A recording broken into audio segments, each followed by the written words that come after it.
আমরা নবাব ফজলুন্নেছা হল থেকে হৃদয়তার বন্ধন থেকে আমরা দাঁড়িয়েছি। আমাদের হলের সামগ্রিক ছাত্রীদের পক্ষ থেকে ওদের অধিকার নিশ্চিত করার জন্য আমরা দাঁড়িয়েছি।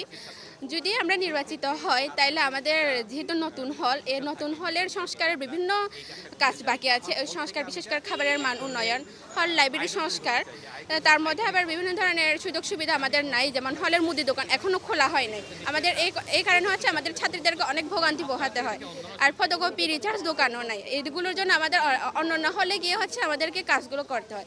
তাই অতি দ্রুত আমরা যদি নির্বাচিত হয় এই বিষয়গুলো আগে নিশ্চিত করব এই সংস্কারগুলো করার জন্য। আমাদের প্যানেলটা বুদ্ধিস্ট এবং আদিবাসী, এখানে বিভিন্ন জাতিগোষ্ঠী। আদিবাসী বলতেও আমাদের মধ্যে শুধুমাত্র কয়েকটা সংখ্যাগুরু জাতিগোষ্ঠীর না, এখানে বিভিন্ন ধরনের জাতিগোষ্ঠী থেকে আমরা প্রতিনিধিত্ব করছি।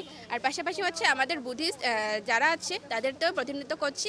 বিষয়টা এখানে সবাই জানে আমাদের যেটা নতুন হল, আগে বঙ্গমাতা ফজিলাতুন্নেছা ছিল, কিন্তু এখন নতুন করে আন্দোলনের পরে আমার নবাব ফজলুন্নেছা হল হয়েছে। তো যার ফলে এখানে গত বছর আগস্টে এই হলটা উদ্বোধন হয়, কিন্তু তার কার্যক্রম কিন্তু করোনার আগে থেকে চলছিল। কিন্তু এখানে কিন্তু ভিত্তিটা অনেক আগে থেকে নির্মাণ হলেও এমনভাবে আগের প্রশাসন যেভাবে নির্মাণ করছে হলটা, এখানে লো কোয়ালিটির জিনিসপত্র দেওয়া হয়েছিল, যার ফল এখনও পর্যন্ত নতুন হল হলেও এখানে টাইলসের সমস্যা, পানি পড়তেছে, কিছুদিন পর দরজা নষ্ট, টয়লেটের ইয়াগুলো বাথটাবগুলো নষ্ট, সবগুলো নষ্ট মোটামুটি, মানে প্রতিনিয়ত কাজ চলতেছে হলের মধ্যে। তো আমি বলবো এটা পুরনো প্রশাসনের ভুল ছিল, কিন্তু তারপরে আমি ওইটা কমেন্ট করতে চাইছি না। তারপরে এই যে বাকি যে আমরা যদি হয় এটার মধ্যে ডাইভার্সিটি যা আছে আমাদের মধ্যে, আমাদের জানার মধ্যে যতটুকু কালেক্ট করছি আমরা 12টা জাতিগোষ্ঠী, আদিবাসী জাতিগোষ্ঠীর মধ্যে 12টা আমরা আছি হলের মধ্যে। আর তার মধ্যে বাঙালিদের মধ্যে বাঙালি বুদ্ধিস্ট, বাঙালি হিন্দু, মুসলিম, খ্রিস্টান আছে। তো আমরা এখানে পুরোটা বলতে গেলে একটা ডাইভার্সিটির মধ্যে আমরা চাচ্ছি আদিবাসী বাদেও যারা সবাই আছে আমরা একসাথে থাকবো, একসাথে কাজ করব। সবার প্রত্যেকটা শিক্ষার্থী যতটুকু অধিকার আছে, যতটুকু দরকার পূর্ণাঙ্গ পরিমাণে আমরা এগুলো নিশ্চিত করতে একসাথে লড়ছি এই প্যানেলের হয়ে।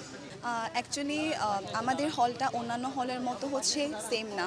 আমাদের হলটা একটু বিশেষায়িত হল, যেখানে আমি এই হলে প্রায় 2.5 বছর ধরে আছি।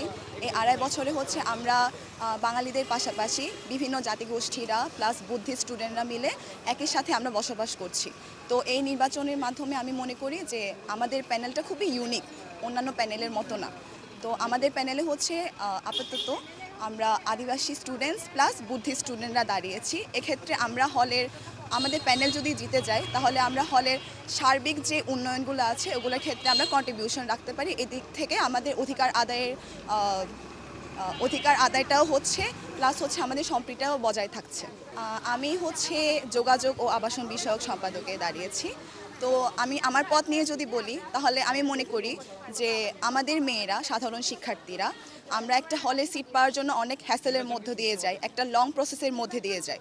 তো আমি চাই আমাদের প্যানেল যদি জিতে, আমি এজ দ্য পদপ্রার্থী, আমি চাই আমাদের মেয়েরা একজন শিক্ষার্থী হিসেবে, একজন হলের আবাসিক শিক্ষার্থী হিসেবে সকল ধরনের সুযোগ সুবিধাগুলো যেন পাই। এখন এই জেনারেশনে মেইন একটা টপিক, হিউজ একটা টপিক যে বৈষম্য। আমরা ওই জিনিসটাকে কাটিয়ে উঠতে চাইতেছি। আমাদের প্যানেলে যে আমাদের হলে যত জনগোষ্ঠী আছে বিভিন্ন কালচার থেকে, সেটা রাখাইন বলেন, চাকমা বলেন বা ত্রিপুরা বলেন, সবাই যে একসাথে হয়ে এখানে কাজ করতে চাইতেছি, সবার জন্য কাজ করতে চাইতেছি। তো এটাই যে আমাদের বৈশিষ্ট্য, মানে সবাই মিলে একসাথে কাজ করা। আর কি কোয়েশ্চেন ছিল? এবং এই কারণেই কি মনে করছেন যে ভোটাররা আপনাদের আকৃষ্ট হবে? হ্যাঁ, কারণ এখানে শুধু আমাদের একটা কালচার, কিন্তু একটা মানুষ যে মাইন্ডসেট থেকে আসে, বিভিন্ন কালচার থেকে একটা ডিফারেন্ট মাইন্ডসেট থেকে আসে। তো আমরা বিভিন্নভাবে চিন্তা করতে পারবো যে ওনারা কী চাচ্ছে। তো ওই জিনিসটা থেকে হয়তো যদি ওনারা এটা পজিটিভভাবে নেন তাহলে আই থিঙ্ক আমরা ভালো কিছু করতে পারবো ওনাদের জন্য।